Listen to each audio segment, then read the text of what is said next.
د تیرو 3 کلونو راځي تحریک انصاف خپل ځان د یو نظام خلاف انقلابي تحریک په توګه معرفي کړی دی چې د دوی په وینا هدف یې د پاکستان ولس ته حقیقي ازادي ورکول دي. خو دا بیانیه له عقلي او منطقي زاویې سره وکتل شي نو تر ډیره دا یو عملي لاره نه بلکې یو جذباتي ناره ده. تحریک انصاف دعوه کوي چې دوی ته د خلکو ووټونه ترلاسه شوي دي او دوی ته باید واک ورکړل شي. دا خبره تر څه ده پورې سمه ده. ولسي منډیټ دا معنی نه لري چې یو ګوند قانون، ادارې او عدالت له پامه وغورځوي. کله چې یو سیاسي ګوند د ادارو په ضد تحریک چلوي، عدالت ته سپکاوي کوي او خپل پلویان د ریاست په ضد راپاروي، نو دا د جمهوریت خدمت نه بلکې تحریککاري ده. دا هم باید وپوښتل شي چې تحریک انصاف د خپل حکومتونو په موده کې څه خدمت کړی دی. په خیبر پښتونخوا کې خوشه 11 کاله واکدار پاتې شول، خو تعلیم، صحت، پولیس او عدالتي نظام کې د اصلاحاتو دعوا تر ډیره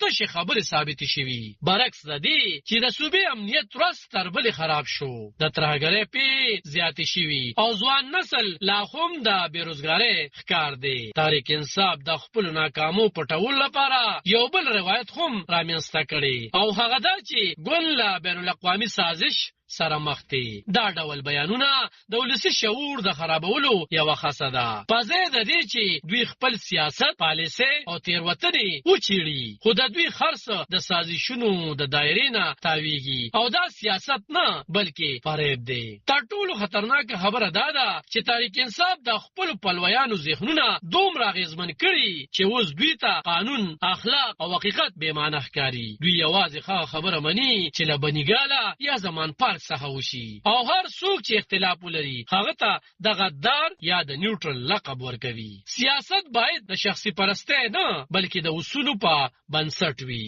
د پاکستان راتلونکي د هغو سیاسي ګوندونو په لاس کې خوندي دی چې قانون، جمهوریت او د ولس خدمت ته ژمن وي، نه چې د هغوی منډیټ د فساد او نفرت لپاره کاروي. عالب خان شیرپو، دلبر نیوز 400.